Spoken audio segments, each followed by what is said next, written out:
nose, got rose in my cup though. Started climbing my pole, she got me locked in on cup though. Cocaine in my nose, got rose in my cup though. Started climbing my pole, she got me locked in on cup though.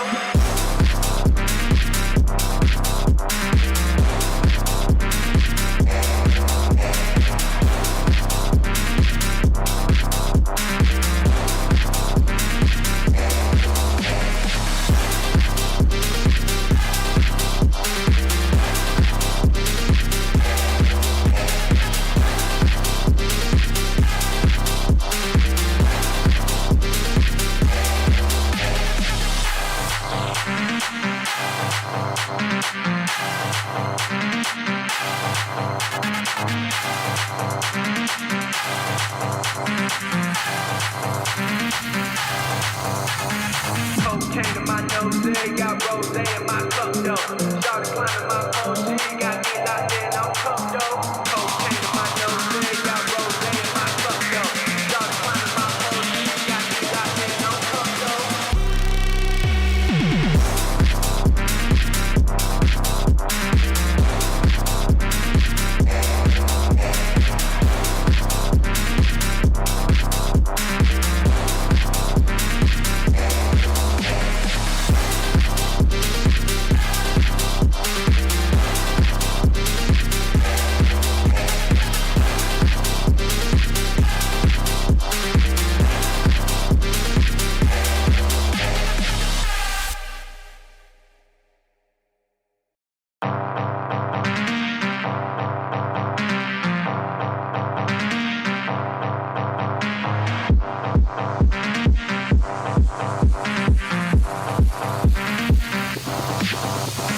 Cocaine in my nose, got rose in my cup though.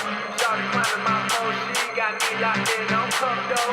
Cocaine in my nose, got rose in my cup though. Started climbing my pole, she got me locked in on cup though.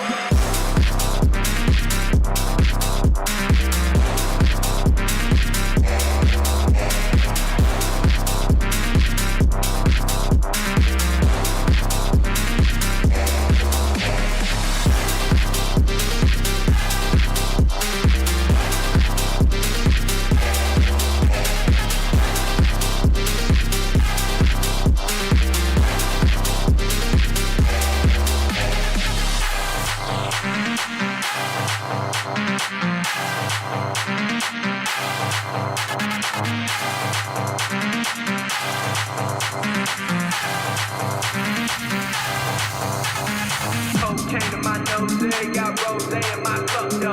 Started climbing my pole, she got me locked in on cup though. Cocaine in my nose, got rose in my cup though. Started climbing my pole, she got me locked in on cup though.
Cocaine in my nose, got rose in my cup though. Started climbing my OG, got me locked in on cup though. Cocaine in my nose, got rose in my cup though. Started climbing my OG, got me locked in on cup though.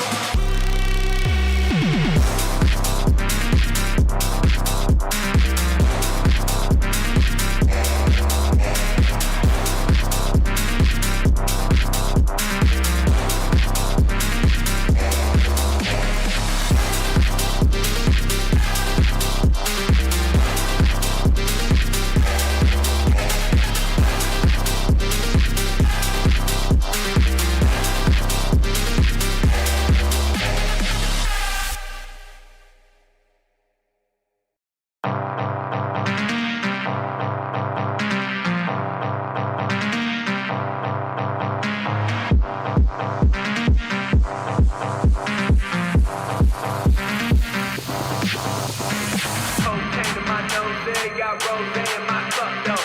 Started climbing my OG, got me locked in on cup though. Cocaine in my nose, got rose in my cup though. Started climbing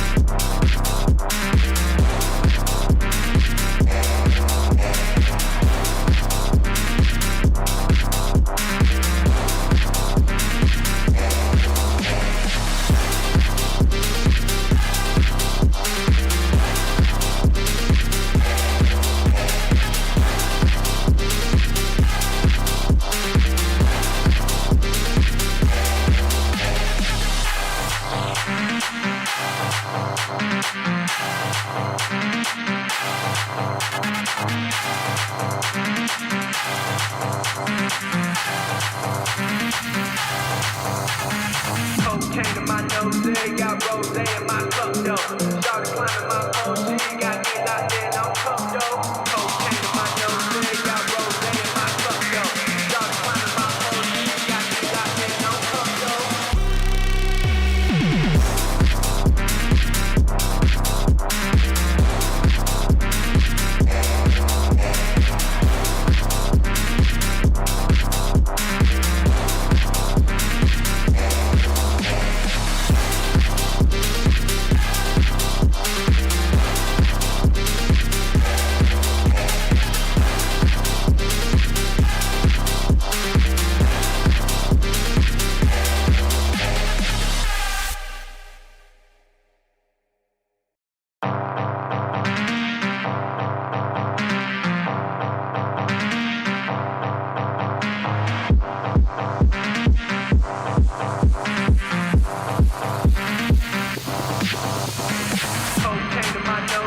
Got rose in my cup though.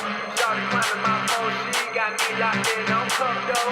Cocaine in my nose, got rose in my cup though.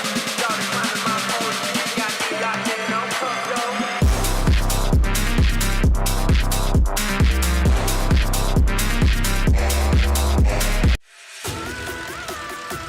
Good evening everybody, welcome back to PSGL. George Morgan here and Jack Canat.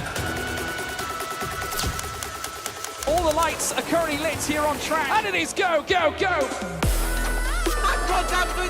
Donoso with a crafty maneuver up the inside. Masterclass from the Chilean. Crucial championship points on offer here. Do not count out Danny Berezne. Longe has done the job. This is for the win between these two.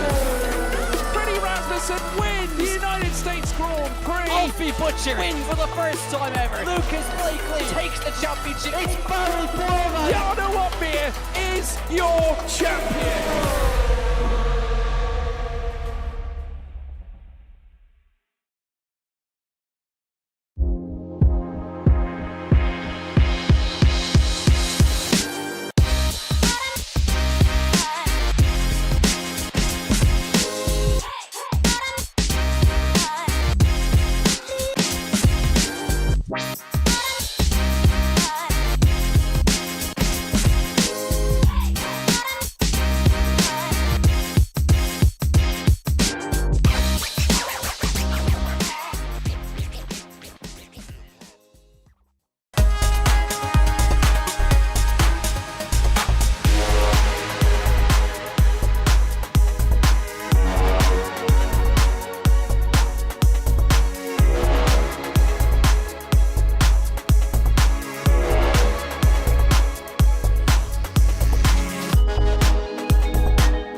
Hello, ladies and gentlemen, and it is the final time I get to say that because it is PSGL, it's round 12, it's F3 for the final round of this incredible season. We go into this race with a chance of crowning a world championship driver, but there's 4 drivers who can take it.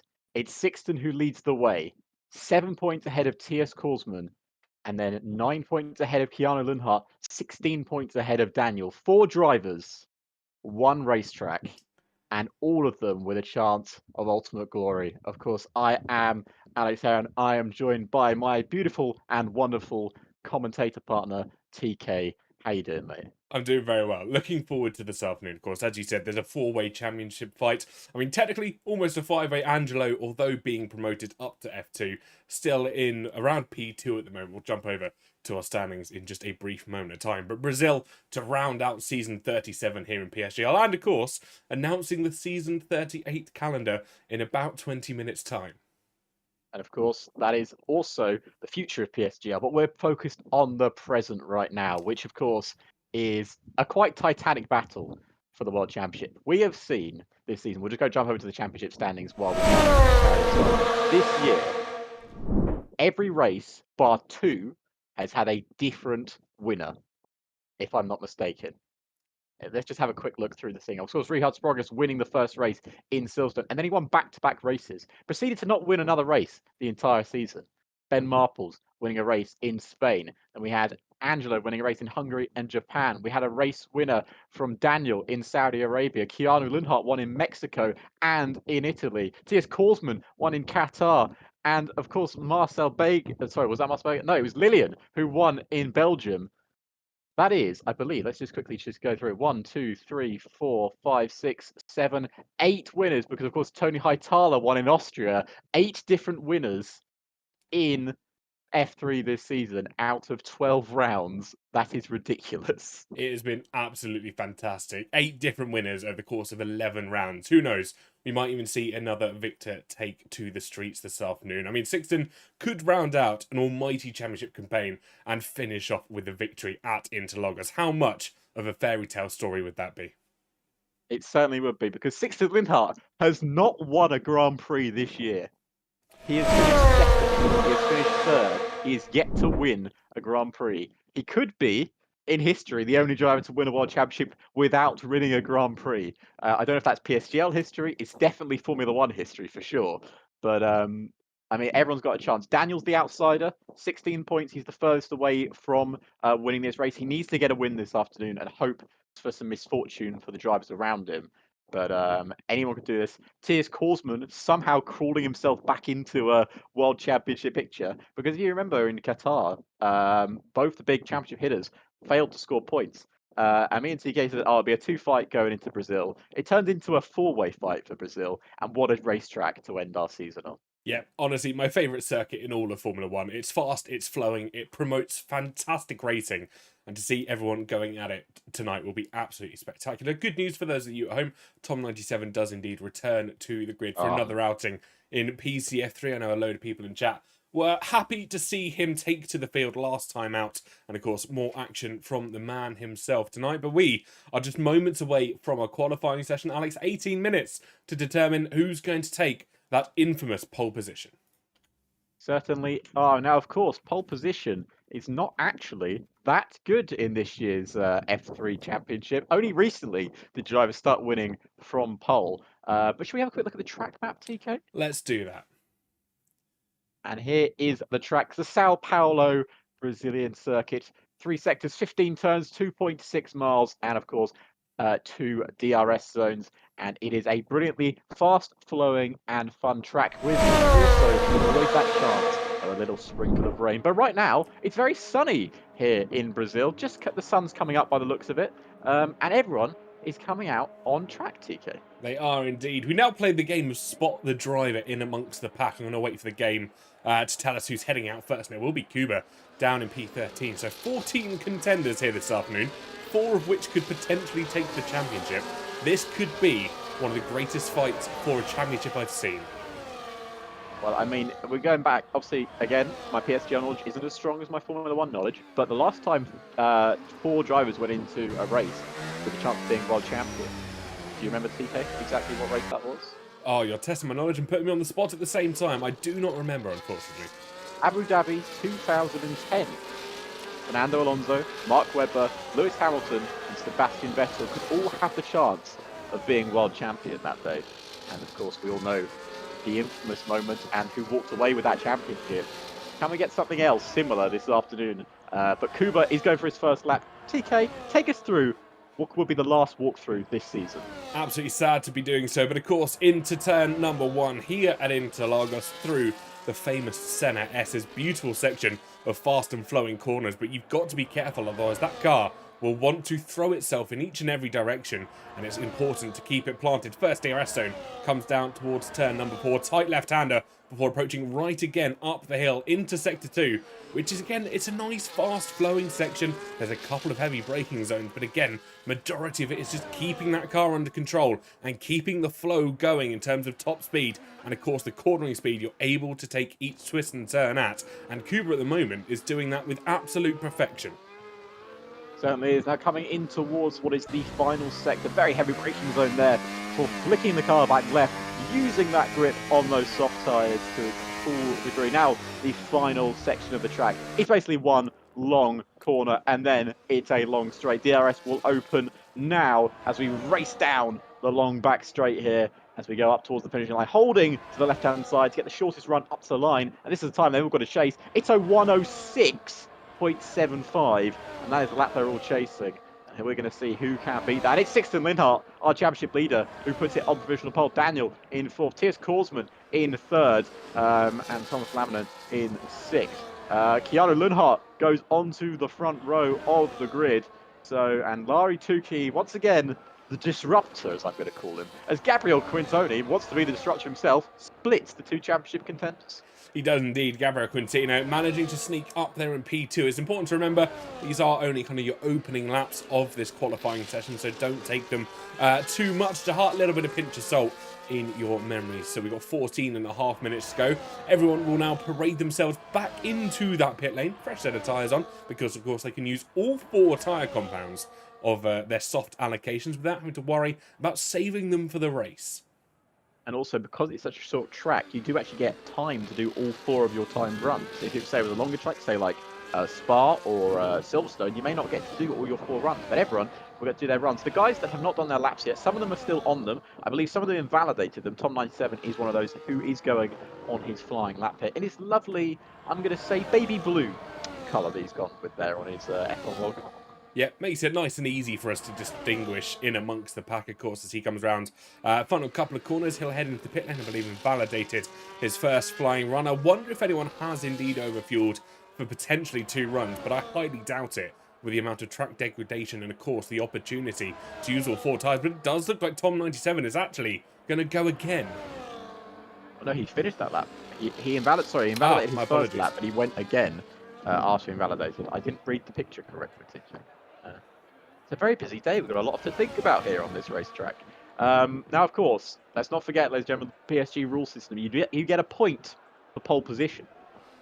1 point could be the most valuable thing in season. Because obviously, you know, Daniel, who's at the bottom of that list, 16 points off the championship. 1 point, he's 15 points off of it. You know, that changes it. You know, Sixten gains a 1 point gap. All the rest of them will be thinking, I can gain some points back here. But, and also, starting on pole, as the great Will Buxton once said, you've got the other, the other 13 cars starting behind you. So you've got more of a chance of winning. Yeah, a bit of a chop and a change from, I believe, what Will Buxton said, but I think fairly applicable in the situation we find ourselves in here. And we can see on the track map at the bottom right-hand side of your screens, laps number 2 are about to begin. This time it will be a race that leads us out of the pit lane, a few other drivers behind him, and a couple that have decided to stay in the pit lane just ever so slightly longer. Now, obviously, one thing we should mention is that there is no actual, obviously everyone's ghosted because of the slipstream effect the cars get, so we will be getting a lobby restart. But of course in that lobby restart we'll be revealing the season 38 calendar, so So don't go anywhere, folks. That is, you just just come see the calendar, stay for the title fight. That's what I say. I think that's a very fair assumption. We're going to have a fantastic race on our hands no matter what happens. And plus, you get to see next season's calendar. I've seen it, Alex hasn't, and it is confirmed a banger. Yeah, I don't know anything about it, so I'm looking forward to seeing it as well. I'm looking forward to having my natural reaction, as you should. As Sixten goes through the center S's there. Now, this is a man, Sixten Linhart, who, let's be honest, when he started this season, probably wasn't thinking for the championship because he had some bad results, TK, during the mid part of this championship. He has. It hasn't necessarily been his season all the way through. Maybe he's had a couple of opportunities that have lended him a favour. We see just invalidated there through turn number 4. But as you said, he's been consistent, and consistency is key. It certainly is. And I mean, yes, you have not won a Grand Prix this season, but that's not deterred him. He scored points in pretty much everything in the second half of the season. Yes, drivers have been moved up. Yes, drivers have been banned. But that doesn't change anything. He's kept consistency. And when it matters, he scored the points that he needs, and he finds himself in prime position to be world champion at the end of this race. He certainly does. I think he's had a couple of podiums to his name. He didn't do so well last time out, but it was a 15th place finish. So hopefully we'll be hoping for better results here in Brazil than last time out in Saudi Arabia. Race across the line up to P2, so track is getting quicker. Now, Sixten and Tius Korsman both invalidated their lap times, TK. Interesting stuff. Not what they would have liked to see. Gabriel Quintino, I can tell you, is going quicker. About a 10th.5, and that could put him on provisional pole position. Up towards the line he runs now. And it will be across the line quickest. 106.481. Gabriel Quintino takes the hammer back. Linhart did not improve his lap time there. Larry Tukey is a 10th up in the middle sector, and that is apparently purple middle sector here, TK. Is Larry Tukey going to find himself on another provisional pole here? Comes up to the line. Oh, and he puts himself 4th, but what a cracking lap that is. Fantastic lap time from himself. Tom 97 will be heading on an out lap, just starting their second run here. 9 and a bit minutes to go. We're not quite at the halfway mark, so not quite over the ability to use all 4 tyres, but it is going to get close for a couple of the drivers. I don't think they're going to be able to use all 4 as much as they would have liked. I mean, it's going to be a bit nip and tuck, as they say. Tius Korsman did carry on his lap, by the way, and is now found himself a 10th up in the middle sector, which is a purple middle sector, apparently. Yeah, 1.6 tenths quicker through the second sector towards the line in the white and black liveried car. He'll split the timing beam. It's not going to be pole, but it is an improvement up to P4. And he splits Larry Tukey and race, of course. Now, the thing with Tius Korsman, of course, he is second in the championship. But I don't think he's actually started, I believe, on pole position this season. Interesting. And I mean, the man has fought his way through. You know, obviously there's Tom 97 just coming up to finish his lap now. And I'll go back to talking about Larry. He's just coming around the final corner now. DRS wide open. He's coming into the pits. Always good when you stop to a driver talking about them and they pull into the pits. It happens all the time. But with Korsman, you know, the absolute joy in his voice of being second in the championship, having a chance of the world title coming into this race, he wouldn't have expected that. No, certainly not at all. And I believe this would be his debut season win here in PSGL. He was joking and jesting about letting a debutante win their season here in PSGL. I think a few of the other drivers are rather amused by that. But it will be fascinating, of course, if Tius is managed to close that gap down over the course of a race and come home not only to claim victory in the race, but claim victory over the season as well. It certainly will be. It'll be entertaining. Of course, the other factor here, TK, is the Korsman brother is not here this afternoon. He's not. It's been a fierce rivalry in the family. I think Tius Korsman, of course, coming out on top in this specific season. But you never know what could happen. Well, Jelte and Tius come together on track once again. It's been fiery, it's been feisty, but what a battle we've seen between them.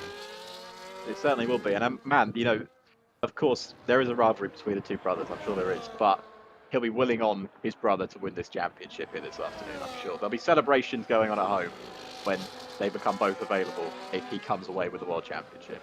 Certainly will be indeed. Maybe a bottle of sparkling apple juice, because I'm fairly sure of course most of the drivers aren't old enough for champagne. But it'll be nice nonetheless, have a bit of a spray from the bottle and make it feel like a real podium.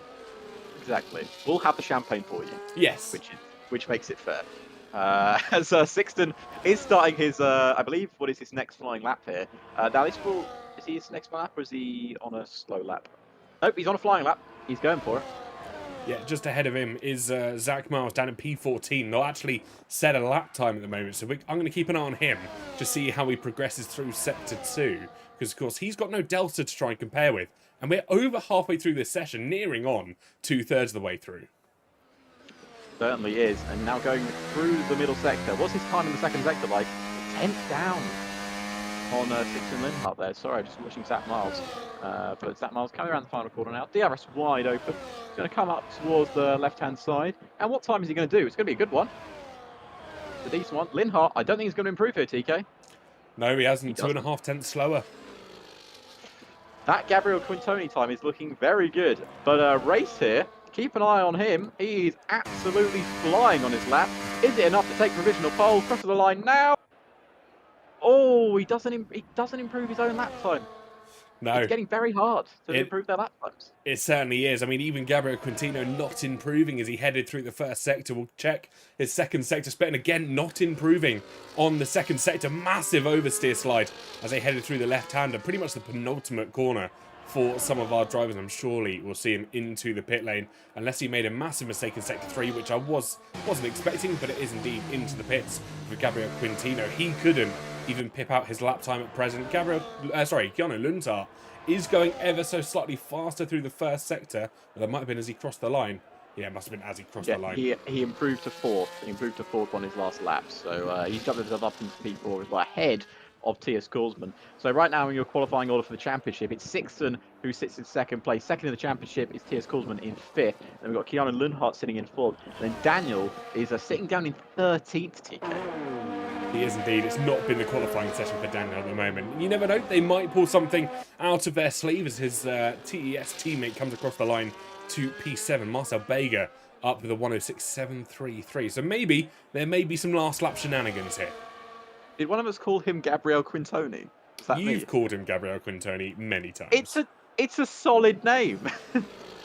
You've been called out on it. Yeah, Brian called me out on it. It's a general chat. I read it in F3. I think you've renamed Gabriel Quintino multiple times over the course of the season, and I've never corrected you. You know, it's one of those things where saying drivers' names is difficult. It is. Right? There's a reason why in, say, the Premier League and F1, commentators get a batch of video files of all of the footballers saying their own names, so you can listen to how they say it. So I think we should do that for next season. I'd love that, and we've said many times that the drivers on and off the grid and on and off these broadcasts, if we get anyone's names wrong and we completely butcher it and you are upset with the way we said it, we are happy to learn how to say your name. You just need to tell us. Exactly. And I've had no complaints from Gabriel Quintoni this season. I'm going to say it all the time now. It's just in my head. But no, it's more, if I give you a nickname, it's endearing. Exactly, that is how we're going to run with it. But back to our qualifying, 3 minutes and 40 seconds left on our clock here. T.S. Koolsman will be heading into the pit lane, as will, I've just lost them on my track map, it was someone else. But nonetheless, we've got a few drivers out on outlaps race. Larry Tulke, Boba and Daniel, of course, 5 drivers out as Thomas Laminen joins the party, and one further behind him, Keanu Lundgaard. These are laps that matters, TK. 3 minutes to go. Predictions for pole. Go. Gabriel. Okay. You know what? I think Sixton's going to put it on pole. I think it's going to be a fascinating qualifying session end, no matter what happens, because they've got about a minute until they need to get out of the pits properly. It's a short lap here in Brazil, so they don't have to worry about it too much, maybe even closer to the 1.5-minute mark because of how short that track is. So we will see drivers leaving it late, hoping to be the last one across that timing beam. So a race is starting. It's like Daniel going through the first sector now. What is his first sector time? It's down on his own lap time again. Daniel is not gelling with this Brazilian circuit. No, it's sometimes described as a little bit of Marmite. Some drivers love it because it's fast, it's flowing. Some drivers hate it because there is no relief. There's no heavy braking zones in reality to a few other circuits. And for Daniel, it doesn't seem to be linking up. No, it's really not. Now, of course, the first sector, you can't really gain that much time. So, I mean, the real indication in this middle sector now. So, just going through the middle sector here with Daniel, coming around the left-hander. This is for a championship he's battling for here. He needs his pole position. His middle sector, only 36,000 up. That's not going to move him massively up the timing sheets here, TK. Nope, it's not indeed. He will have one final sector to try and save his lap time, of course, rounds the final corner, and we'll get DRS open. Can Daniel do anything to save his chances of a championship fight across the line? It's up to P7. It is an improvement. It's an improvement. Puts himself into the top 10. Of course, not going to get that extra point pole position, but he'd rather be inside the top 10 than 13th. Now, Keanu Lundhart is going on his lap as well. Race coming up to the line next. What is he going to do as he crosses the line? Can he get himself onto that provisional pole?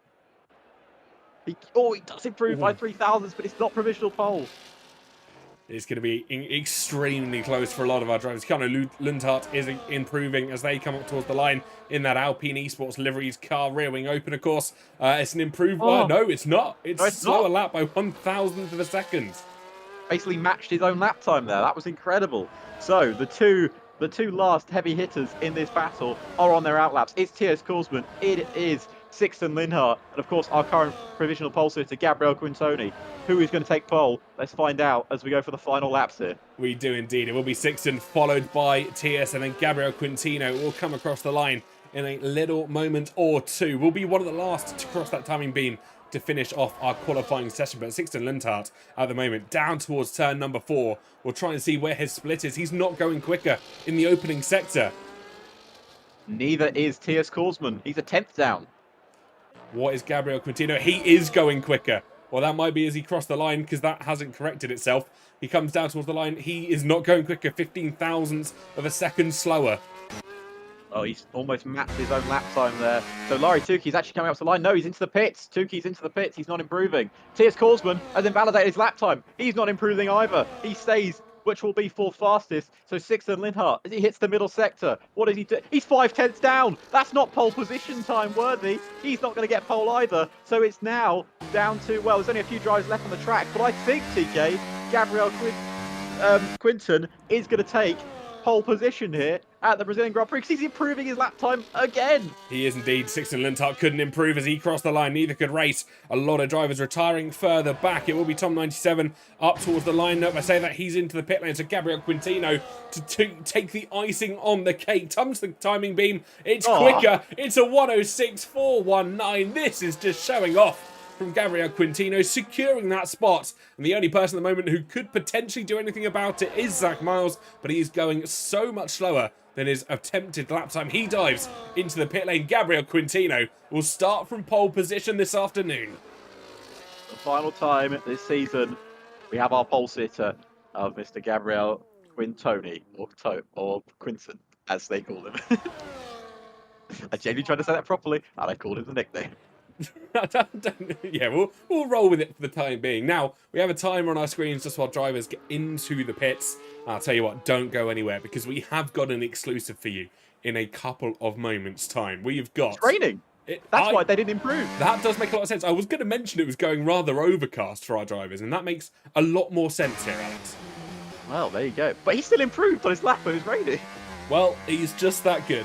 I say promote him to F2. Yeah, right now. Yep, right this minute, Connor. He actually gets a race in 25 minutes. Well, 98,000 separates the front two. So it's Gabriel Quinton on pole from Sixten Lindhart, and then Race in 3rd. T.S. Korsman in 4th. Keanu Lindhart in 5th. And then Laurie Tukey, Thomas Laminen, Zach Miles, Daniel, Marcel Vega round out your top 10. And then Kuba, Tom 97, Buba, and Giovanni Lanzoni round out your top 14. So your championship contenders are 2nd, 4th, 5th, and 9th. No extra point to pole. But you know what? It does give you an extra point, TK. What's that, Alex? It's the GTO Megas.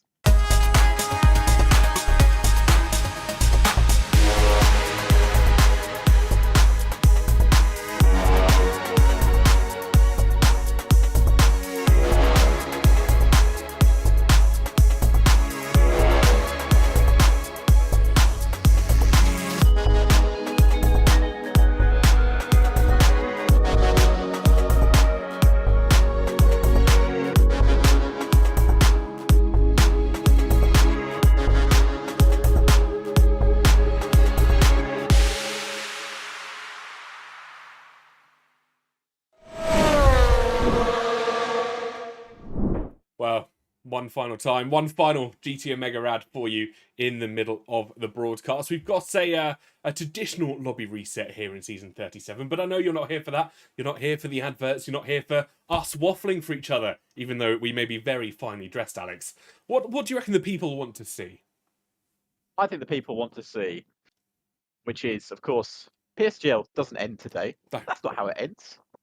We have season 38 coming up for you, and Connor has gracefully given us F3 the opportunity to reveal the season 38 calendar. So, ladies and gentlemen, let us see what is coming for season 38.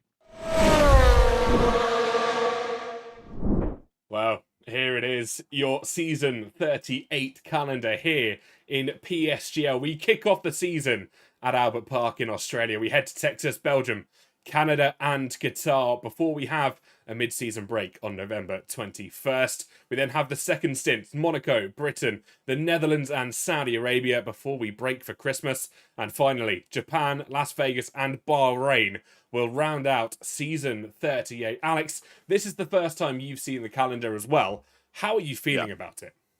I'm feeling good about it. I mean, like, look at the start of that season. Australia to start off, classic starter of a season. Then obviously Texas is a fantastic circuit. Belgium, we all know how good that circuit is. Canada, Qatar, we've seen those before. And of course, we've got that break. And then we go to Monaco in PSGL. I know not everyone's favourite race, but I personally love a qualifying session around the streets of Monaco, and I've raced around Monaco as well. Of course, Silverstone, fantastic circuit, Netherlands, and of course we go to Jeddah, which is also a brilliant circuit as well. Then of course we have our Christmas break before 2025. We kick off the year with Japan, and then we got Vegas, and then we end in Bahrain, which is normally a season starter, but we end there as well. I think it's a fantastic season. Of course, subject to change, as it said in the bottom left-hand corner.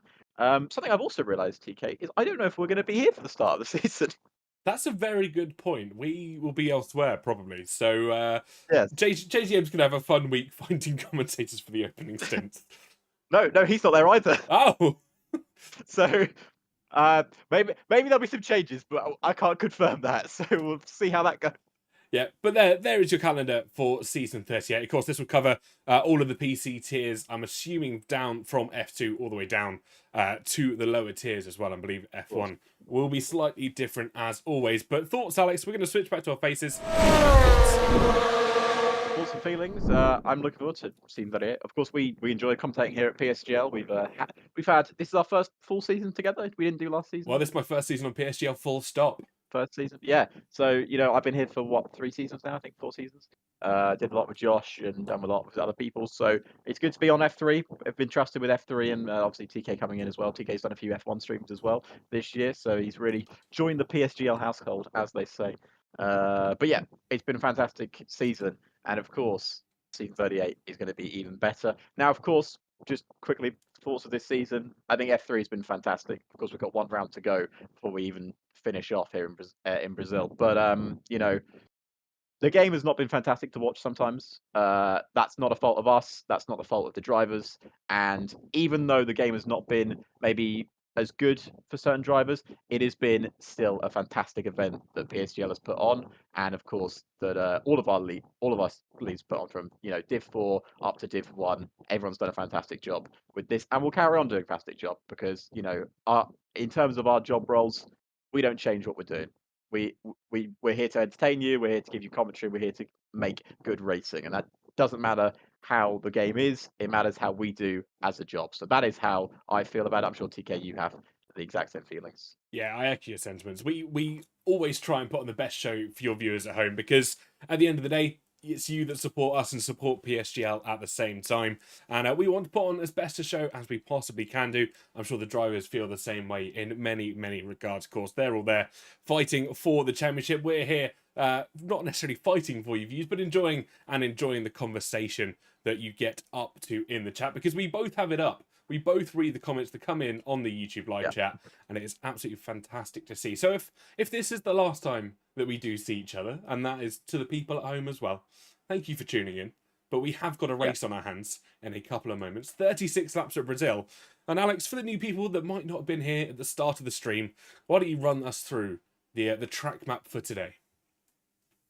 Run you through Brazil here. Sao Paulo, Brazil, 2.6 miles, 15 turns, and of course, 2 DRS zones, a technical, fantastic circuit, and an absolute season finale. It has hosted some memorable season finales, and it's about to host another one here this afternoon. Because right here at the start of the screen, 4 drivers have the chance of ultimate glory. Points gap stays the same because none of them picked up pole position. I'll quickly go through it just now. Linhart leads the way at the top of the Drivers' Championship. He's currently sitting at 69 points. T.S. Korsman is sitting in second place on 62 points. Then Keanu Linhart on 60 points. And of course, then we got Daniel on 53. It is not impossible for Daniel to win the title. He's 16 points back, but he's definitely got the outside chance, but definitely got an ability to win this race this afternoon. I am so looking forward to seeing how this one ends. And of course, once again, lobby restart, which means approximate weather. Once again, we have no idea what the weather is going to do. And if you've ever seen a season finale at Brazil when the title is on the line, I'll go through them quickly. 2008, Brazil. 2006, Brazil. 2012, Brazil. You know, it wasn't a title fight at the end of the season, but, you know, 2021, Lewis versus Max in Brazil. We have seen some incredible fights here at this circuit. And now 4 drivers have the chance of ultimate glory. And it's just about to get underway, TK. Anything else you'd like to say before we get started? Absolutely no. I wonder if we will see a moment. Is that Tom 97? Is that Tom 97 going slowly?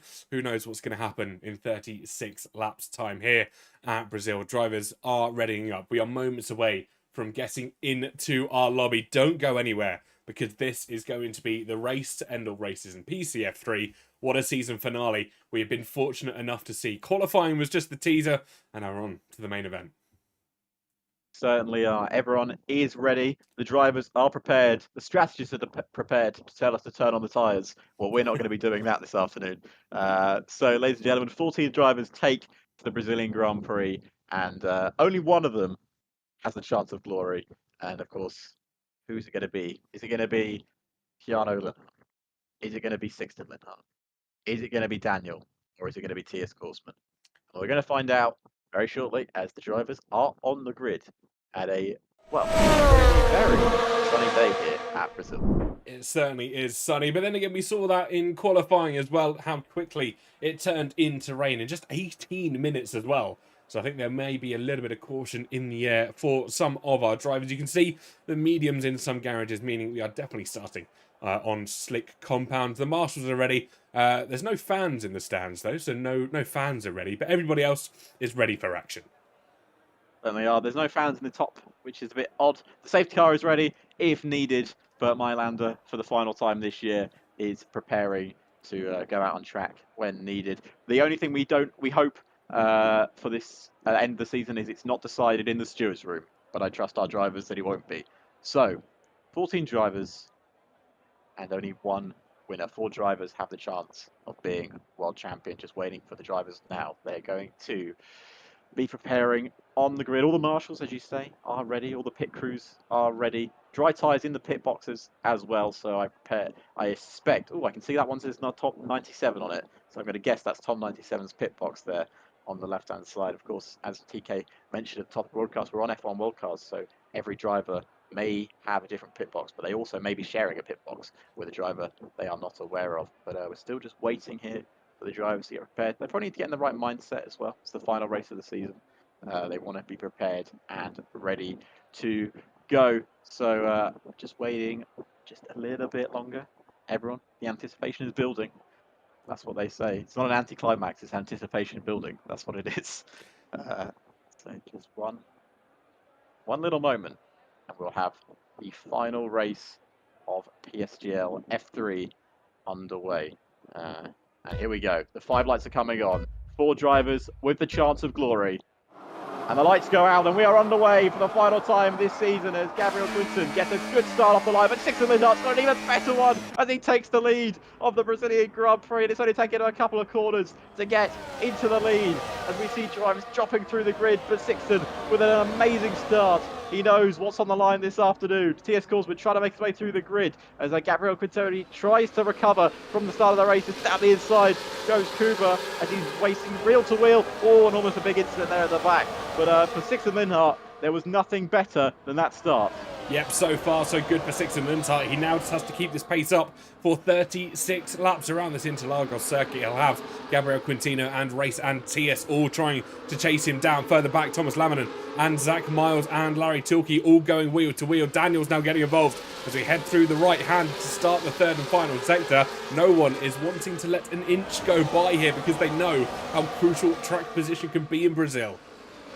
Certainly can be, and of course DRS will be opened after this lap, but Sixten Linhart is flying out in front. He's absolutely gunning it. I think TK, by the looks of those tyres, he started on the mediums while others have started on the hards. That could, that could affect later in this Grand Prix, but right now it's Linhart who leads from Gabriel, Race, TS Korsman, Keanu Linhart and Laurie Tukey in your top 6. As it stands on lap 2, Linhart is world champion, but there's a long, long way to go. There is indeed, and you are absolutely correct. Sixten Linhart, the only driver on the mediums, everybody else on the hards. I gave in and showed the tyres on the broadcast. You're welcome at home. But the question will be now, he was maybe hoping to try and gain that second away in the opening stages of this race, but he hasn't been able to. Gabriel Quintino is already reeling him in.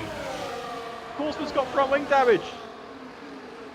He's hit the back of Race. Race lost the rear end, and it's caused TS Korsman to go directly into the back of Race, and he's got front wing damage, TK. He has indeed. Front right end plate missing for TS Korsman. That will surely throw some hands in the air, might muck around on his pit strategy as well, as drivers further back who got caught up in that carnage are now trying to rearrange themselves. Kuba with a dive down the inside of Keanu Linhart. Fantastic opportunity, and then Marcel Bega is going to follow him through. Keanu Linhart's also got front wing damage. 2 championship contenders with front wing damage, and Keanu Linhart pits. He's in the pits, TK. Yeah, both end plates missing on that Alpine liveried car. Not surprising that he heads into the pit lane, but I think it's interesting TS Korsman deciding to keep going. That is a huge risk in this race, and one of our championship contenders already relegated to the back of the grid, having to change his front wing before the race even got underway. Yep, really unfortunate, and I'll tell you what, Sixten Linhart still hasn't been able to pull that second away. They managed to jump away from Larry Tilke. 1.6 seconds is the advantage between second and third place, but Gabriel Quintino knows he's now in the power position on the harder compound to see this opening stint of the race out. Certainly is, and I think for Gabriel Quinton, he's in a good position. For TS Korsman, it is all about, I guess, hoping something happens in front now. He's on the hard tyres, which of course is differing strategy here compared to his championship contender. But in terms of Sixten Linhart, everything he could have wanted at the start of this race. Keanu Linhart getting, damage. TS Korsman getting damage. Daniel in the middle of the pack, and him leading the way by, well, it says 1 second, but I think it's just reset quickly as we had a little bit of a desync moment there. But Linhart leading the way, 2 championship contenders struggling, and one of them in 6th place. I think everything that he could have wanted to go right has gone right for him. Yep, absolutely dream come true for Sixten Linhart. This could be an almighty championship battle for himself, and we said earlier, he hasn't been able to win a race all season, and at the moment he's on track to be able to pick up his final race and the championship victory as well. But Gabriel Quintino could be looking to stop that early doors. Certainly could. And now the thing for Linhart as well, if his engineers told him what's happening on track with Linhart and with Korsman, surely his engineer would be saying, do not tussle with him. You don't need to afford damage, because obviously 1 mil front wing damage, DK, a little bit of a tap puts you into a wall. That's your championship basically over. Certainly is. You'd have to hope and pray that a lot of other things happen further down in the grid. But I'm keeping an eye on Thomas Laminen and just how close they are getting to TS Korsman. Of course, the wing damage on Korsman in front of them is really going to be hampering their own cornering speed. Yeah, it certainly will be, and I think it's affecting their straight line speed as well. As it's Daniel. Here comes Daniel. He's going to go down the inside. He's going to go down the inside of one. Oh, he's going past TS Korsman. Oh, they bang wheels. And Korsman is really struggling in this race now. Laminen's made his way past. Daniel's trying to make his way past as well. And Daniel has found himself in a much better position, even though he was the underdog going into this race. He's got past one of his championship contenders. Yep, he has indeed. That DRS systeming down towards turn number 4. And now Daniel can try and recoup what is left of this championship. It's a long race to go, but not even a sixth of the way through will happen that as we end lap 6 of 36 here in this Grand Prix. But Larry Tilke at the moment is still holding steady. That gap between himself and Gabriel Quintino really not extending. But I'll tell you what, Sixton might have pulled the second he needed. It looks like he might have done, TK, and that is a big news in the championship, because if Sixton runs away with this, he will absolutely fly. The man is known for just running away, but he needs to. On those medium tyres, he needs to. He's running the alternate strategy. We cannot forget that Sixton will be going onto hard tyres at the end of this race and not the mediums. As Korsman drops to 7th, is he just holding for a safety car, or is he just saying, I'm going to stick it out and see what happens? Well, the issue he has now is if he boxes, he's committing to that 2-stop strategy. The mediums will not make it till the end of this Grand Prix. But Zach Miles at the moment up to P6. He's not necessarily on for the championship contention, but he might be able to help Daniel as he pulls through the grid as well.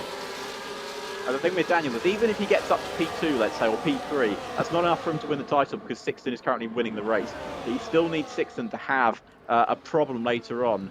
And the thing with Sixton is, well, he's going to have to do a lot of overtaking later in this Grand Prix. And he's going to have to overtake people like Korsman, like Keanu Lundhart, who are not going to be in the best moods. Nope, they won't be indeed, and that is another move there for Kuba on Tiers Korsman. That front wing damage really hampering his race. He's dropped down from where he started up amongst the top 4. He now finds himself down in P8, and he'll have Marcel Bega, Boba, Giovanni as well, all chomping at the bit to try and get through the stranded car that finds itself in the middle of the racetrack. He still has one end plate on that car, but unfortunately, that front right one is completely missing. Marcel Bega wasting no time with the DRS assistance down towards turn number 1. Will get the move round the outside, and Tiers has to wait for another day, but Giovanni thought about it all, would dive down the inside. It's not going to work on Boba, but the opportunity could have been there. And I mean, for Korsman, you know, you look at it and you see a championship moment slipping away from you. See it slipping at the moment, but as you said, TK, it's a long, long race. Anything could happen in this division. We've seen it this season. 8 different winners in this year. For Korsman, a man who came into this race, well, came into this season probably with no expectation of being a championship contender. And, you know, he's 6 points still away from being world champion, but he's got to have some magic happen. As someone once said in a race, we need a miracle. We certainly do indeed, and miracles have been known to happen in Brazil 9 times out of 10. And you never know, the safety car might be pulled out slightly later on in this race, allowing for that front wing to be changed, for the grid to be pulled back together. But I'll tell you what has pulled back together, Gabriel Quintino, who was out of DRS last lap around, has magically pulled himself back, and he now gets that rear wing open as we start lap 8 of 36. Larry Tukey's about to be a sitting duck down the straight. And is Daniel going to do something similar to what Fernando Alonso did all those years ago? And he's found himself in third, 2 cars in 1 corner, and he's up into 3rd place. Daniel, the outsider, the underdog from the underground, as they say, has found his way up into 3rd place. Yeah, but it might have been too early on that throttle. He'll now have the other drivers behind him. They almost look to make it 3 wide behind him. Zach Miles and Larry Tilke going wheel to wheel. Zach Miles coming out on top. It's almost like Hamilton and Verstappen in 2021, pushed off the track ever so slightly, but Zach Miles holding on with Thomas Laminen all the way on the back of Daniel as they head through the 2nd sector. The green and black car trying to push Daniel through every single twist and turn, applying pressure at every twist. They certainly are. Now for Daniel, he's found himself up in 3rd place.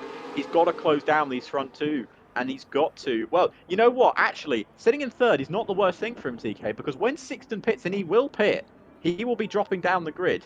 He will be on those medium tyres, but Daniel will also, will be on those hards. Daniel will be on the mediums. He will have a chance of getting through the grid. Yeah, of course, everyone will pretty much head onto the medium tyre. The question they will now be risking is, do they share a pit box with anyone close behind them? Because that will be a very important factor. And Daniel has had the reverse happen to him, what he did last time around. He's down to P5. Thomas Laminen and Zach Miles now scrapping it out for P3 and P4 and Trek, and Thomas Laminen just holding on. Zach Miles will be the splitter between the 2 of them. The double helping of DRS may assist them down towards turn number 4. But as before, this straight may not be long enough for a move as Larry Tilke and Kuba going wheel to wheel. They both did it last time around, and Larry Tilke with a miniature snap of oversteer tries to hold on as Marcel Bayer is trying to sneak their way down the inside.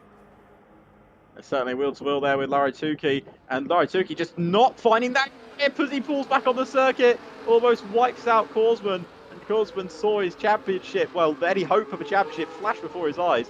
What I will say with Korsman is this battling in front of him is helping him because it's letting him keep up with the grid, even with that damaged front wing. Yep, it is indeed. He doesn't necessarily have to take those corners as quick as he would have had to if they weren't battling. It's no longer 36 qualifying laps that he has to do. He just has to use that ERS effectively, stay amongst the pack. And as long as he's managing to do that, if and when a safety car comes out, it's going to be absolutely crucial. But Alex, there's been a change at the lead of this Grand Prix. Gabriel Quintino has no longer wanted to play second fiddle. They've taken the race lead. It certainly have. And Tiers Korsman's taken 8th ahead of Larituki. I think a little bit of a tap there from Tiers Korsman has forced Larituki off the circuit. Hopefully that won't result in a penalty for the driver. But he's currently sitting in 8th place now. He is out of DRS range of the car in front though, TK, and that's going to be a big blow. Or is he's just holding on, I think.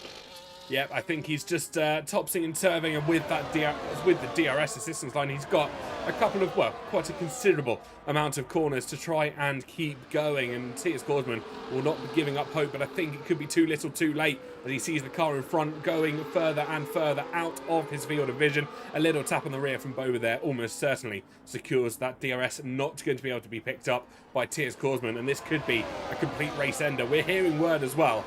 Giovanni Lanzoni has had his wheel disconnect. Oh. Tragedy improving. Well, not improving, tragedy just applying to all of our drivers today. It's not going well at all. So Zach Miles gets in front of Thomas Laminen and 6th Lindner in front of Gabriel Quinton there. As we see all drivers all chase full. It's like 4 wide moment at the back. It's basically Tiers Korsman was a sitting duck down the back straight, and he's fallen, what, from 7th down to 11th. Yeah, unfortunate for himself. Of course, Tiers Korsman, he started so well, had unfortunate contact. He's only missing a minor amount of that front wing, as you see Boba getting past race as well for P8 on track. But Tiers Korsman will be really in his feelings tonight. If the race ends like this, he was potentially on for a championship victory, and to go out like this will not be what he would have wanted at all. No, certainly not. Down in 11th place without scoring a point and damaged front wing. That's not how you want to end a season. But it's still a long way to go. We're on lap 11 of 36. Yeah, the laps do fly past here at Brazil, but they do not fly as quickly as you'd think. And, well, it's still anyone's race here, TK, because Daniel is, what, in 5th place now? Yeah, he's a bit far off 6th from Linhart, but Linhart on the alternative strategy. How much could that cost him later in the Grand Prix? We're going to find out very shortly. What is the pit window around here for medium tyres? That's a very good question, and I really wish you hadn't thrown that on me once again. As the lead of the race changes hands, Gabriel Quintino just taking away from 6th and Linhart, the two of them swapping DRS in a rather effective manner as we reach a third of the way through this race. Actually, ironically, getting past Boba there as well, down in turn 1. An almighty dive down the inside.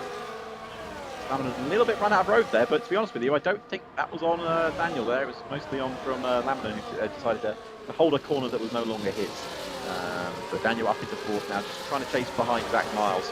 And so, yeah, 6th Linhart still controlling this race in 2nd place. Currently controlling the championship lead as it stands. 6th Linhart is world champion, but still, there's still twists and turns for this season. Anything can still happen. And of course, as the great Murray Walker once said, in motorsport, anything can happen, and it usually does. Yep, it will. Well, it's almost, if it can happen, it will. 9 times out of 10. 6th and Linhart just staying behind Gabriel Quintino here. He might not have pulled away the gap that he would have liked to do on the medium tyre, but he certainly dragged someone along with him. Gabriel Quintino could be getting a very fantastic race victory here. He'll be able to switch onto the faster tyre when that pit window becomes open, and I wouldn't be surprised if we see 6th and Linhart in the next few laps here, because they won't want to extend that harder tyre as long as they possibly can. No, they can't afford to, and especially they can't afford to if, by any chance, obviously Keanu Linhart pitted early, but if there's a gap, just having a quick look at the gap to the leader, I don't know what the gap is there. Quick look for you, TK, so you don't have to change anything. So it's about 27 seconds. They do not want to wait any longer, because if they do, there's a chance Keanu Linhart gets in front of him. Yeah, that could be the concern for a lot of our drivers, because Keanu Linhart is rather back off the field. You can see him on your track map heading through turns 1 and turns 2 at the moment. So if you get caught up in amongst that traffic, that free air is really going to be controversial to your race. Yeah, and I mean, for Linhart, that is the worst thing he wants. He doesn't want to get stuck behind one of his championship contenders, especially one that has had, a poor race like a Korsman, like a Linhart at the moment. But at the moment, he's sitting in second, he's sitting in first, and he's sitting pretty. But I'm sure he'll want to get into the pit box sooner rather than later. It's not this lap. It's not this lap, indeed. It will be another time round this circuit. He goes rather defensive, just holding to that complete outside line. Actually, maybe just allowing the easy move from Gabriel Quintino with that DRS assistance. Zach Miles up to P3. Daniel holding P4. Thomas Laminen almost wanted that move. There was a little tap of front wing. No damage to report this time around, though. No, certainly not. No damage. And as we see, Sixton's still closing in here on Gabriel Quinton as Race moves up ahead of Buba. And Larry Tukey, once again, moving back up into the points there. Up into what is, well, 9th place, sorry. It's Tiers Korsman, still on the back here. He's not given up any hope, and that is what we love to see from Mr. Korsman. Yeah, we certainly do indeed. He may be down in P11, but he has managed to catch back up to a train where he finds himself at the moment, all the way down from race further back. But that gap between 8th and 7th, ever increasing up to 1.7 seconds now, bridging on 1.8 seconds, and already suppressing, well, crossing that threshold. That is good to see as Gabriel Quinto, I was going to say Quintoni again, I'm really sorry, I'm trying to get back out of it. Lindhart is now going to go for the move once again. I reckon he pits lap 16. That's your early prediction. I reckon it's going to be lap 15. Of course, it doesn't matter what we think, matters what the strategists think. And you know what? It's strange to see, GK, considering Sixton Lindhart did an alternate strategy in Qatar and it cost him the race. Certainly did indeed. He won't be wanting a repeat of what happened in Qatar, of course. It's probably out of his mind already. Not exactly the race that he would have favoured, as you see. I think Tiers Korsman there looking for a move on Boba. Not exactly the moves that we would have expected, but pleasantly surprised, shall we say. Yeah. And I just think it's a little bit of a, as Top 97 is going to go around the outside here. And this is the point where Tiers Korsman's race came unstuck, but he's now fallen down to 12 behind Tom 97. And again, it's just sort of dropping back and back. But I wouldn't give up hope, sir, because I think there's always that chance. You never know what can happen in motorsport. Yep, you never know what's going to happen. We might even see a safety car here to finish off the Grand Prix. It might bring a rather fascinating end. It is still looking sunny, though. No rain to report on our radar. Of course, if there's any engineers in chat and you want to give us the inside scoop of what's about to happen, we always favour that, don't we? Certainly do, as Sixton carries on for another lap. So he did not pit lap 15. So TK's prediction out the window. Like most things at the moment, Zach Miles retaking P3 there from Daniel as well. Racing Larry Tilke switching positions further back. Tom 97 though wanted almost another move, has got it past on Boba. Certainly has. And Korsman, oh, he's really struggling with that front wing now, because of course, not only is he going to be struggling with the front wing, but he's going to be struggling with the tyre wear on those front tyres, because it's going to be draining more and more tyre wear as well. It's not been the race he would have wanted. No, not at all. And Larry Tilke now leading race. Tom 97 and Boba as well will try and catch back up to the pack of Marcel Bager, but it is over half a second greater a difference than when we last saw them about a couple of laps ago. So they've got an almighty challenge to try and catch up with that essentially second leading pack, the peloton, if you want to call them that, because Gabriel Quintino and Sixton Lindhart, as things stand, are nowhere to be seen. Yeah, they have checked out of this Grand Prix for sure. Have we got any rain updates, any weather updates? Will Whitchell said there will be no rain. Will be no rain. It's a bit of a shame. Do see some dark clouds over there, but I think they're going to pass the circuit. And my prediction is wrong as well. Lindhart carries on. He does indeed. He wants to retake the lead of the Grand Prix. We're nearing half race distance here, Alex, and surely we won't see them all in on the same lap, will we? It would be very confusing for Sixton to be on a different tyre strategy. Oh, it's been a crash in turn 1 involving Buba. Buba's been run off the road by Tiers Korsman, but that's because Buba came back on the circuit very aggressively there, and I think that's almost cost Tiers Korsman again. I mean, he's having some close scrapes here this afternoon. Yeah, I'm trying to see if he's actually lost both parts of the front wing, and yes, he has. He's got neither of his end plates on that car at the moment. So yeah, I think it's gone from bad to worse for Tiers Korsman. He's definitely within pit window now to be able to go in and change that front wing, but I think he will be joining Keanu Lundtart further back in this grid order. Well, when it doesn't rain, it pours, TK, and it's just not gone the way of Tiers Korsman this afternoon. Yeah, not the way he would have liked at all, but Sixton at the moment will be temporarily celebrating in that cockpit. First rule of motorsport, of course, is you do not celebrate a win too early, but this time around he's approaching half race distance, equally not into the pit lane, so we'll be surely at the end of lap 18. I think this is a massive risk, personally. I mean, if the tyres are feeling good and holding their own, I mean, there's probably no harm in it. Horseman into the pits. Front wing change, I would assume. And of course, a new set of medium tyres going on that car. I'll keep an eye on his pit stop. Hopefully it all goes well for him. And they are changing his front wing, thank God. Yeah, to be expected for Tiers Korsman. I think he is going to be rather out of this competitive pack now, unless, of course, we see an appearance of Bert Meilander, Keanu Lundtog going past him, and that will mean Tiers Korsman all the way down in P14, pretty much without any recoverable positions for himself. But the front two still managing to pull away. Daniel, Zach Miles, Thomas Lamminen, those three are not able to make any inroads into that lead of the Grand Prix. Has come down, though. Slightly. It's only 4.1 seconds now. It was about 4.5 seconds before. So it's definitely coming down. I think Sixton surely has to think about pitting this lap. I mean, how much longer? And he does. He pulls to the left-hand side. I think he might also be matching Korsman's pit stop there as well.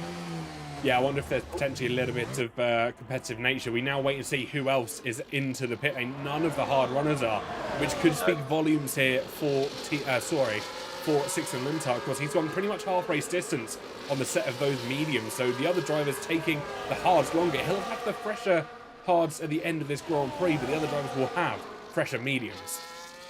And Sixton now out of the points.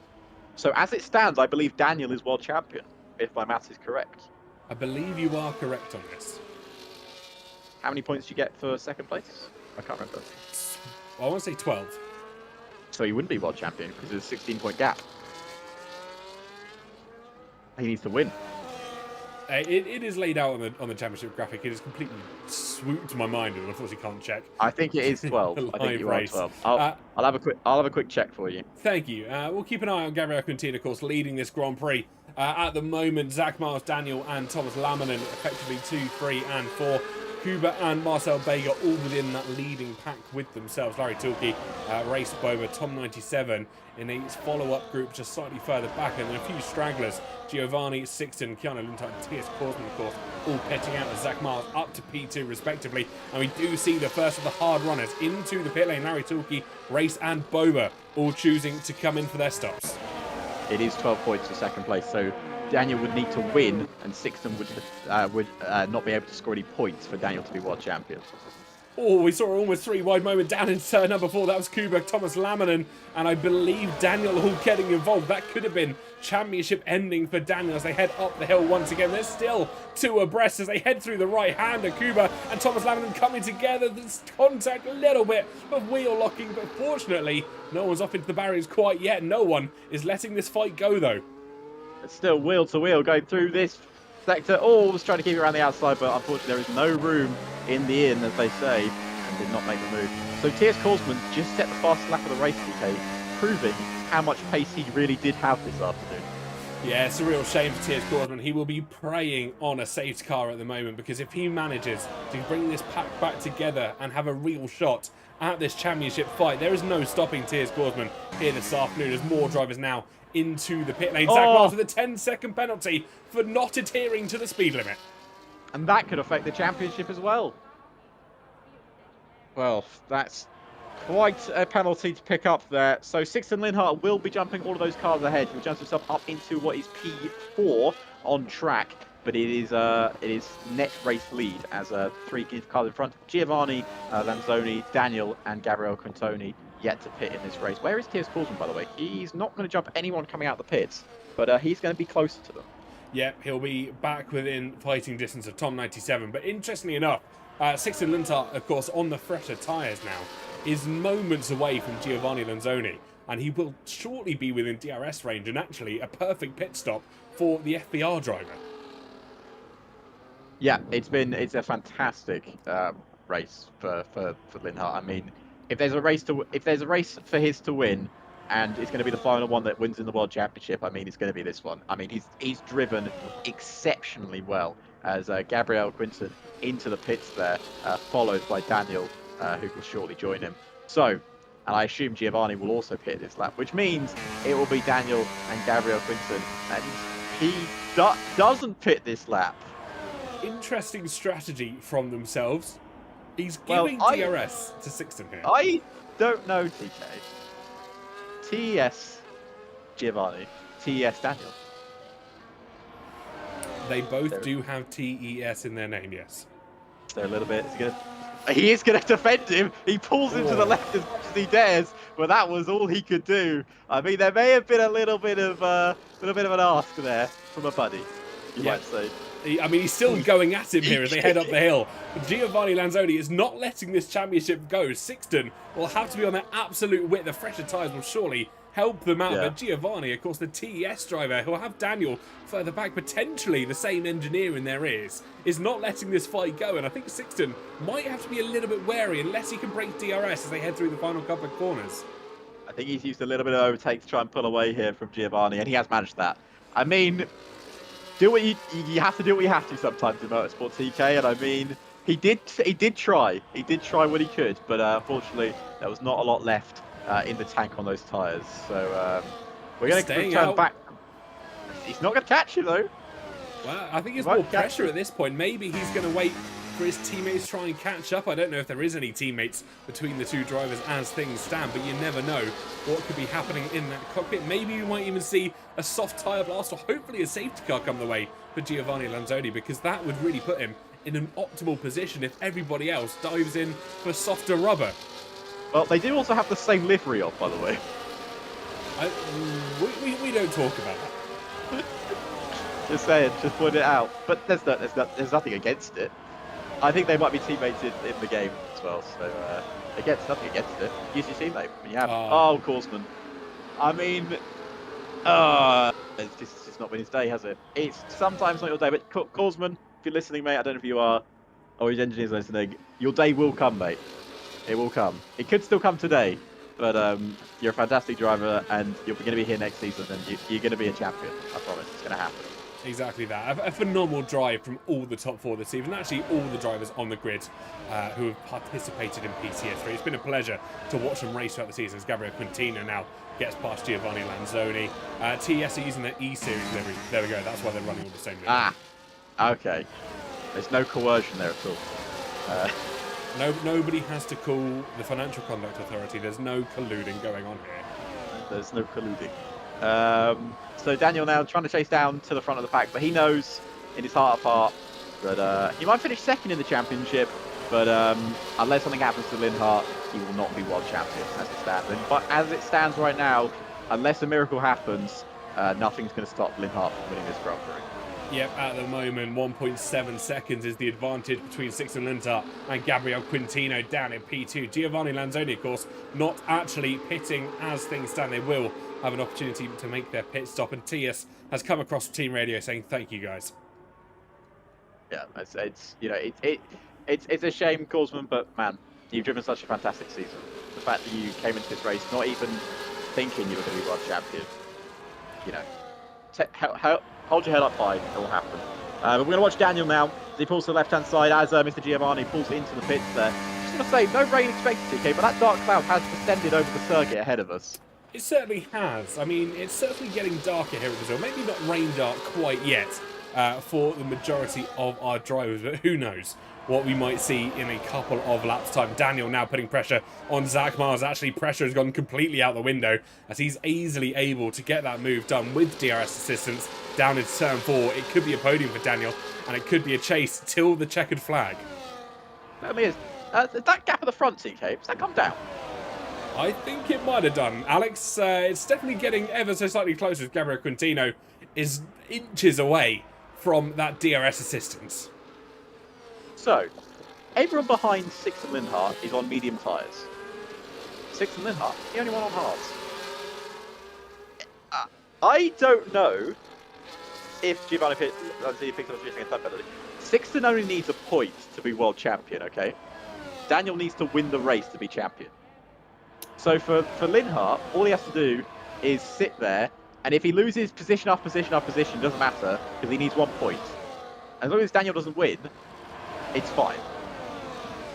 Yeah, I believe that. I'm going to trust your napkin map on this because I have my nothing napkin to map, I think, dispute is it. correct. Because he's 16 points ahead of Daniel. Daniel needs to win the race to get 16 points. and Sixton needs to at least score 1 point to be world champion. Of course, Tier Scoresman and Keanu Lund are both down in 14 and 12 respectively. Are not scoring any points into that, so that would be affecting their championship at the moment. But still, 10 laps to go. Anything can happen as Gabriel Quinton is right on the back of Sixton Linhart. If I was Sixton's engineer, I'd say let him pass me. Yeah, I don't think it's worth the battle at this stage of the Grand Prix. He's not going to win any additional places by just winning the Grand Prix. He might like to get the win out on track just to celebrate and bring that victory home, of course. But there's no additional benefit to him doing it at the moment. His championship contenders are back further in the field. He just needs to bring that car home, and a fight could really wreck it. Yeah, a fight could really wreck it and could ruin his championship. Any minor front wing damage or anything, and he does pull to the right-hand side here. I think he knows his race is run in terms of winning this Grand Prix. He does not need to worry about fighting him as Daniel moves himself up into 3rd place now.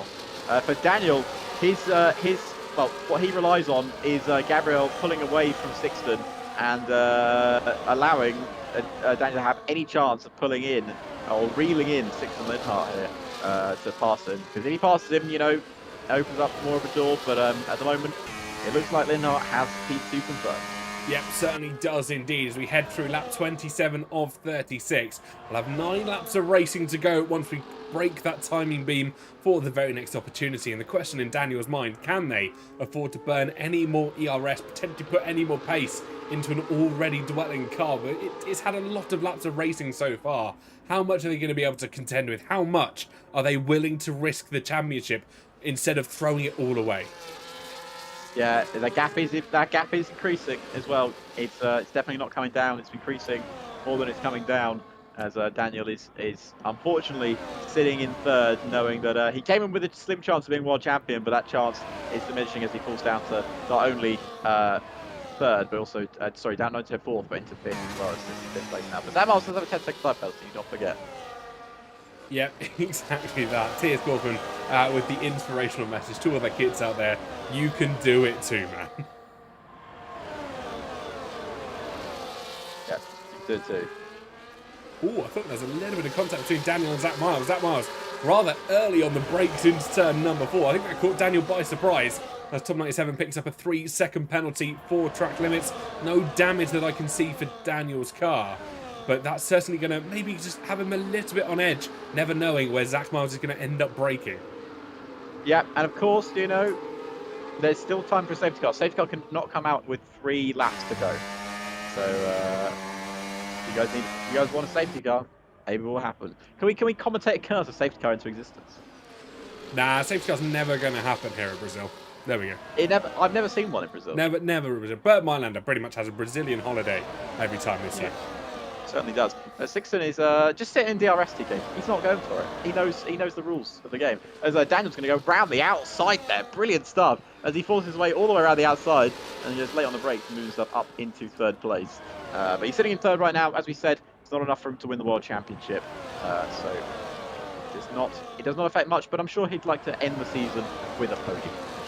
Yep, certainly would. It'll be a bit of a consolation prize for Daniel at the moment, but it's been a well-fought victory, a well-fought championship all throughout this season, and I think Sixton Linhart will come out on top. Of course, consistent results for himself is what brought this championship home. A little bit of a slide there for Thomas Lamminen in P5. He's trying to challenge Zach Miles and hold off Kuba further behind, but the green livery car, who's acting as a bit of a, not necessarily a roadblock, he's stuck in the middle as Daniel inherits P3, Zach Miles P4, himself P5, but with the DRS as they head down the start-finish straight, it's so powerful. We'll see him jump 1, if not 2 positions. Certainly is. It's such a powerful DRS as we're sort of chasing down the front pack here as Daniel is just going to get probably swamped here with a DRS. Sixton once again just sitting behind the race. Doesn't need to worry about it too much. As other drivers just sitting behind now. It's Pulse left hand side there. Pulse, is he going to go for the overtake into the 1st corner? Oh, as we're going to have a 3-wide moment there into turn 1. Very close indeed. Very close indeed. Got to be careful not to cause any major incidents here between the drivers. As here comes Kuba. Is he going to go for it? Then wheel to wheel as we race down towards the heavy braking zone. Oh, and a little bit of a brake test there from Zach Miles. Maybe not on purpose. It's allowed Kuba to move himself up into 4th. Daniel's loving this fight by because he's allowing him to pull away. Yeah, not exactly the first time Zach Miles has been early on the brakes as Larry Tilke and Boomer here going wheel to wheel as they crest the hill. I think Marcel Baker was getting involved. There has been contact between the two of them. Front wings missing, and that is Larry Tilke, Marcel Baker, and I believe someone else caught up in the carnage as well. Well, it's not causing safety car. Yellow flags are out. We've got, of course, drivers with missing front wings here. As a little bit of rubbing is racing between the two drivers has caused some contact here at Brazil, and it's not gone very well for those drivers in the mid-pack, and that's going to cost them big. It certainly will do indeed. Penalty there for Larry Tilke for well, not listening to track limits. There's damage for Marcel Bager, and I wonder who's going to go into the pit lane. Larry Tilke stays out. Marcel Bager is in. I think the worst combatant out of the two of them in that situation. So the TES driver, who qualified not too bad, managed to pull his way through the field, now finds himself pretty much at the ground zero. Yeah, he certainly does. We'll move TS Korsman up one place, but no safety cars for the championship. Sixton will breathe a sigh of relief there that there was no safety car called out. Yep, you never know what's going to happen on a safety car restart. Everyone will surely put fresh tyres on. We're counting down the laps until that is pretty much no longer a threat for our drivers, or at least Sixton's engineer will be. They'll be looking for any possibility of that safety car, watching the stream as well, possibly. And who knows who's going to bring this race home in 5.5 laps time. Yep, who is going to do it? So we are right now with 5 laps of this season. It's been a thrilling Grand Prix season. Of course, it's a shame we lost so many driver contenders at the start of this race. I think it's deprived us of what could have been a real epic wheel-to-wheel fight. But that is sometimes what happens in motorsport. And for Sixton Linhart, there's nothing you can take away from the man because he has driven an incredible drive. He has indeed. Zach Miles, not content with P4 at the moment, moves up to P3. Daniel just holding off Cooper as well into turn number 1. This chasing pack are really switching it up amongst themselves. Nobody quite knows who's going to finish where amongst this pack, but one thing for certain, the front two are just dragging each other along. Sixton Linhart knows what he has to do. Gabriel Quintino may have to try and rock the boat ever so slightly, cause a bit of an issue for the driver behind him. Well, let's find out what happens here on lap 32 of 36. Definitely overcast here at the Brazilian Grand Prix circuit, but it's not going to be enough to cause any rain, I don't think. So only a few laps left in this season. It's been a fantastic season for F3, and it's going to be probably crowning Sixton Linhart as world champion, but anything can happen. But I think as we cross the line, there'll be no more safety cars as we hit lap 33. Yep, fairly sure this will be the safety and security that Sixton Linhart would like to have come his way. DRS, of course, still dragging him down the start-finish line. Gabriel Quintino will take us across to start the 33rd of 36 lap here in Brazil. The drivers behind will do their usual shuffling about under safety car. And I'll tell you what, it is getting ever darker here, Alex. I thought I just saw some rain. I don't. Oh, Thomas Lannon's got a 3.5 as well, so keep going wheel to wheel in the impact. Oh, I thought I saw some rain as well. Are we both going insane? I think we might be. Yes, I think we are. I don't think it's raining just yet. It's definitely got a lot darker though. For sure. It certainly has. It is a considerably more overcast than it was at the start of this Grand Prix. There's no raindrops yet, but I think we might have just seen that classic sign of when rain might be coming. The screen does a bit of a weird thing in F124. It likes to just display that rain's coming, especially for the broadcast view. Yeah, it certainly does. I don't think if there was rain to come down, it would affect anything. There's not enough laps left for it to really affect. Of course, unless someone has a spin out, but I doubt that's going to happen. Sixton knows at this point that he can just take things cool. And I think he's just waiting to the last lap to try and go for this win of the race. Which again is risky because Quinton's not going to give it up without a fight. No, he certainly won't. And if Gabriel Quintino is well aware of what Sixton Linhart is doing, he will also be charging his battery, which I think if someone rides on board with him, you might see both drivers at 100% battery and that rear light flashing for Gabriel Quintino. If he wants to take it to the last lap, he's going to force it, but he's not. Sixton Linhart has decided to go for it on the 34th lap into turn number 4, and I think we have a chase on our hands. We certainly do. Maybe Linhart didn't want to battle on that last lap. He just wants to just take the lead and run with it. But I don't think it's going to be that easy, TK. I don't think it will be indeed. Sixton will not get the relief that he wanted, but of course the tyre differential may become a factor as we enter the penultimate lap of this Grand Prix. Will it be Gabriel? Will it be Sixton Linthart? But don't count out Daniel, who's pulled that gap back down to 2.8 seconds and slowly encroaching on the drivers further back. He certainly has. That gap has definitely come down. But here we go. We're racing up towards the DRS. So on to the penultimate lap here at the Brazilian Grand Prix as we race into the DRS zone here. Gabriel Quintoni trying to close down. Can he take back the lead of the race, or is he going to do what Sixton's been doing for so many laps? As Zach Miles decides he's going to go into third on this last lap. And down the inside goes Kuba, because he's going to decide he wants to be in fourth on this last lap. Oh, he's pushed Daniel a little bit wide there, and it's cost him a place. Yep, exactly that. Penultimate lap in this Grand Prix, 35 and 36. And everybody shuffling positions just to get prepared, just to get ready for what is about to happen as we enter the final lap of this Grand Prix. The front two, well and clear, 2.7 seconds clear at time of stating. Zach Miles, Kuba, Daniel, Thomas Laminen, Boba and Race all within a chasing pack. But anyone could be anyone as we cross the line to start the last 3 and a bit miles of this Brazilian Grand Prix to round out season 37 here in PSGL. Yeah, PSGL season 37 F3 has been a corker of a season. We're going to end with a brand new world champion as we come towards the finishing line. But we've got one more lap to go. And who is going to be the last race winner of this season? Will it be Gabriel Quinton, or will it be a brand new winner this year's season, Sixton Linthart, as we race down the back straight? Gabriel Quinton is closing in. He's closing in. He's closing in. He's going to pull to the left-hand side. Sixton may not have anything to do, as Sixton now goes into second place, but will he fight back here as we race down the next back straight? This is the opportunity Sixton Linthart needs. Will he chase it down? Will he get an opportunity to get the lead back? Is he going to go for it? I think he's waiting to the last lap, TK, to go down the second back straight. Well, this is the last lap, is it not? It's up 36 to 36. Sixton Linthart is just waiting behind. He didn't go for the opportunity. Surely now he believes down on the run towards the line as they exit the final corners. He will have the extra straight line speed. The DRS will come in right at the last second. And this battle is going to go right down to the line. Sixton could have thrown away the race win. Oh, Daniel's going to get that penalty removed. It's some wheel banging going on behind TK, between the guys behind. It's cost everyone. But Sixton Linthart is surely, well, he's now considering himself a run to the line to get victory here, and I think he's left it too little too late. He's surely not going to get it from here. I don't think he is. DRS will open though for him. It will be down towards the line. It may not be victory, but Sixton here, rear wing open. He'll chase Gabriel down towards the line. Gabriel will take victory in Brazil, but Sixton Linthart is your PCF3 world champion. Kuba comes home in P3, Boba P4, Daniel, after a thrilling performance by himself, will be P6. T.S. Korsman, unfortunately, down in P11. And, of course, Keanu Linthart as well, P13, after that opening lap incident. Certainly is. But as you mentioned, TK, he may not get the win, but he gets the second place. And for the first time in his career, he is F3 world champion. Fantastic drive from Sixton. A very mature drive as well. He knew what was on the line. He knew what the opportunities that he had to take this time around. And it will be the results that go to the victor. He may not have won a race all season, but it is certainly going to be the Drivers' Championship that heads his way. And overall, that is the better crown than any race victory could ever be.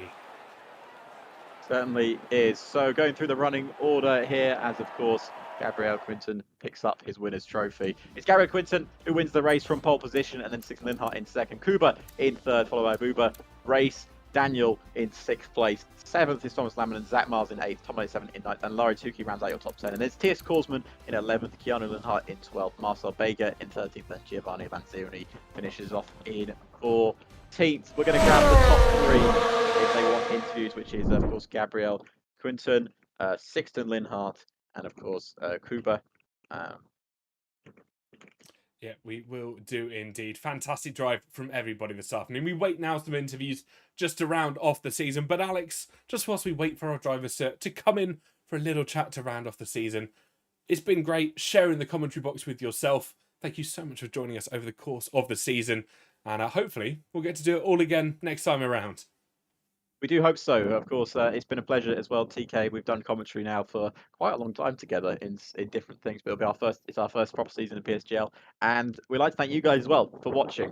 It's been amazing to have you guys with us all season, and quite the season it has been for F3. I mean, so many different race winners, so many different changes in the championship. You know, of course, it may have not been the thrilling wheel-to-wheel fight between 4 drivers we wanted at the end of the season, but sometimes that's just the way motorsport goes down.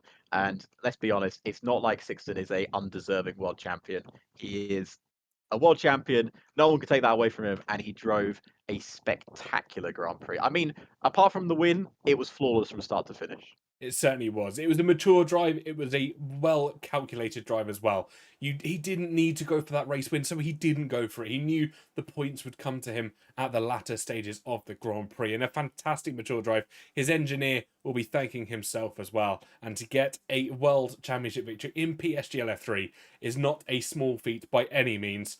But I don't think we've actually got anyone in for a chat, which is rather disappointing.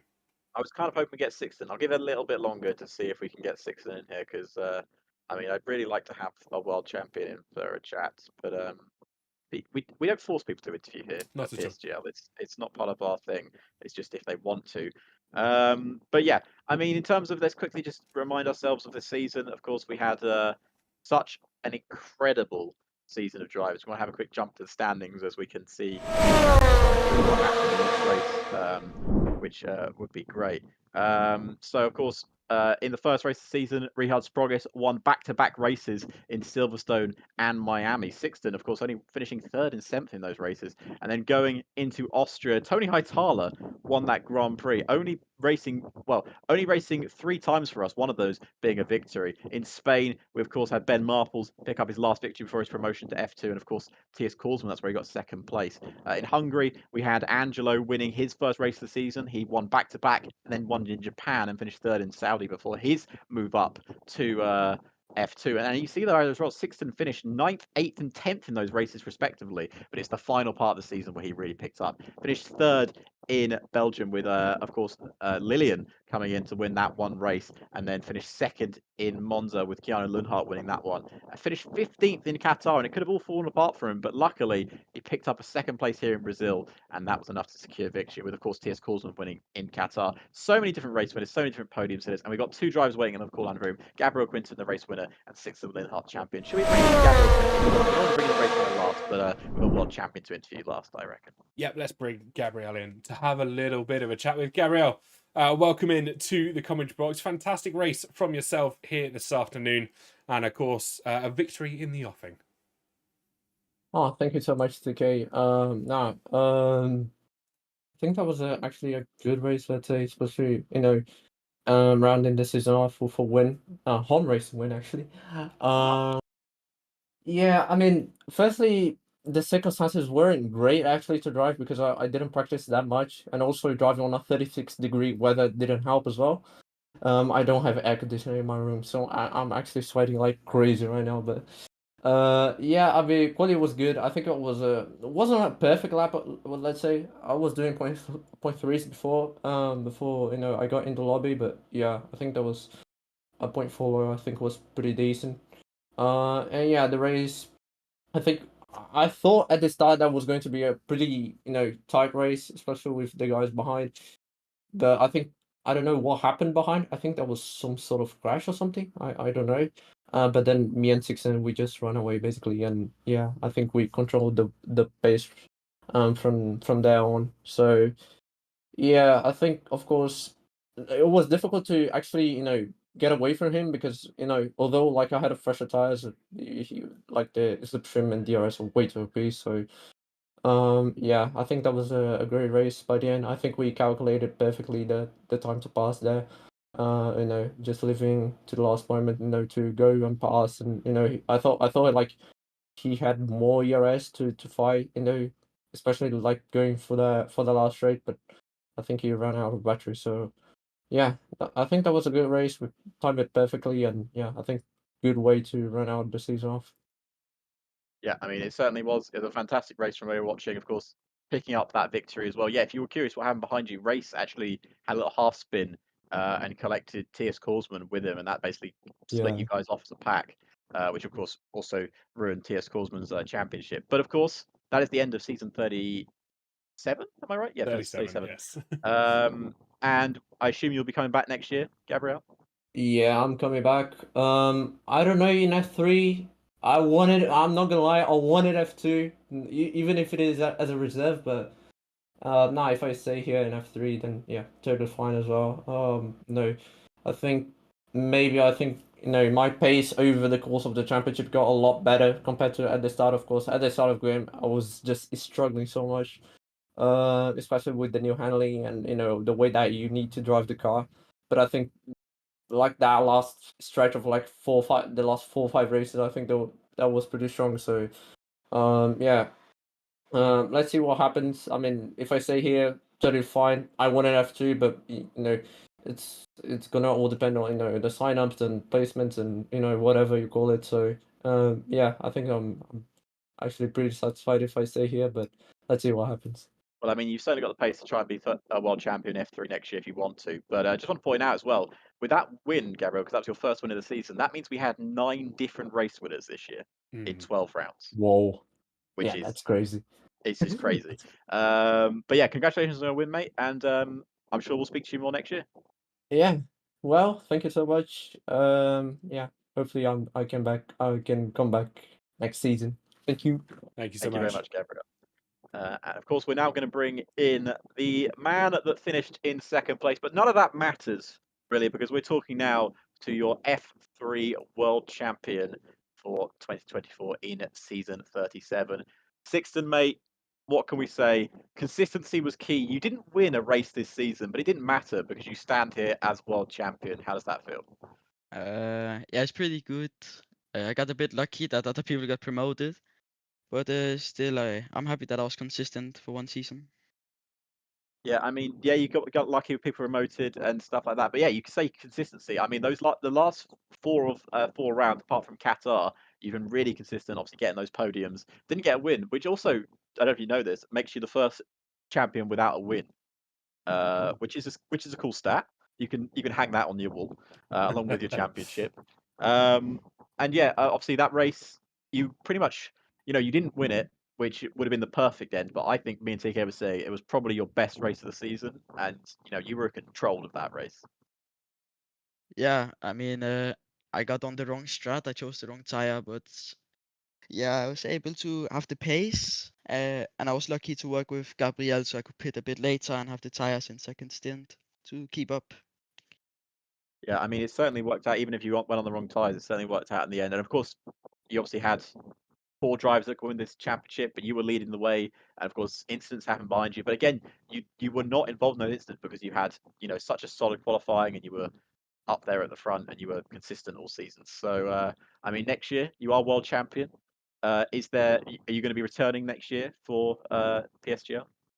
Absolutely. I hope I can get into F2, maybe full time if I get a bit lucky, and then prove myself there. Well, I mean, F3 champion. I would say you should deserve to go to F2, but it's not up to me, Sixton. If it was, I'd put you in F2, but unfortunately, I don't get that role. But anyway, even if you're not in F3 next year, mate, we'll probably speak to you at some point in the future. Absolutely. So, ladies and gentlemen, congratulations to your F3 champion for season 32. Thanks. So, TK, that brings an end to season 37 here at PSGL. We've dressed up nicely. We We've have. got on suits. And yeah, we had a fantastic final race. Yes, as we said, it may have not been the forecast spectacular we wanted, but it was a race to prove that Sixton Linhart deserved to be world champion. Yes, I think he was very humble in that interview, I must say, as well. Very composed and humble. He said obviously got lucky with people promoted and stuff happening behind the scenes, but that doesn't matter now because he's world champion. That's what matters in the end. Exactly that. It's been consistency over the course of a season that has got him this championship. And this time around, it has gone to him. He couldn't be a nicer guy to head to the season 2 as well. Fantastic sportsman. He's driven exceptionally all throughout. He said he might have got a little bit lucky, but I disagree with that. He stayed consistent even in the adverse where he's had potentially faster drivers in front of him. And that has been the resounding result that he would have wanted. Certainly is. And I mean, for the drivers that did not win championships today, of course, Keanu Linhart, Daniel, and of course, T.S. Korsman, you guys can all hold your heads up high because you had such a fantastic year. In a year where 9 different drivers won Grand Prix, and you're all sitting there with a chance of being world champion, you can all think that you do proud for that. Especially Korsman, who I know, I think he probably had quite high hopes for this race, considering how he did in Qatar, and obviously coming into this race with quite close to Linhart, and obviously all that stuff happened. And same with Keanu as well at the back of the grid. I mean, it's one of those things that happens in motorsport, but trust me, I've been there as well. It sucks to lose a world championship at that point, but I'm sure you guys will be back. If you're in F3, if you're in F2, whatever, you guys will be back on the grid. And certainly, hopefully, me and TK will also be back next year for PSGL as well. I'm sure we will be. I don't know where we'll be. I assume we'll be together again. Josh Fingers seems to like crossed. us as a partnership, so fingers crossed we'll be here together. But again, we might be in F3, we might be in F2. We don't know what's happening. We might be in F4. You never know what's going to happen. It could all go crazy. Might be in F1. I doubt that's going to happen. But we can hope. We can hope. Fingers crossed, everyone. But thank you all very much for watching us again. We're going to call the end of the stream here. But if you want more PSGL action, F2 and F4 are underway right now. The amazing is it Brian? Is that how you say the Byron. name? Byron is currently jumping in with Omi for Division 2 this afternoon because of some late people having to miss out because I think Sappy had an emergency. So hopefully everything is okay with Sappy as well. But anyway, we're going to call the end of the stream. TK, thank you for joining me this season. It's been a pleasure, as always, to commentate with you. Yeah, vice versa with yourself. Absolute pleasure and a gent in the comms box. Yeah, certainly been amazing. And we'll see you, everyone, season 38 on October the 17th.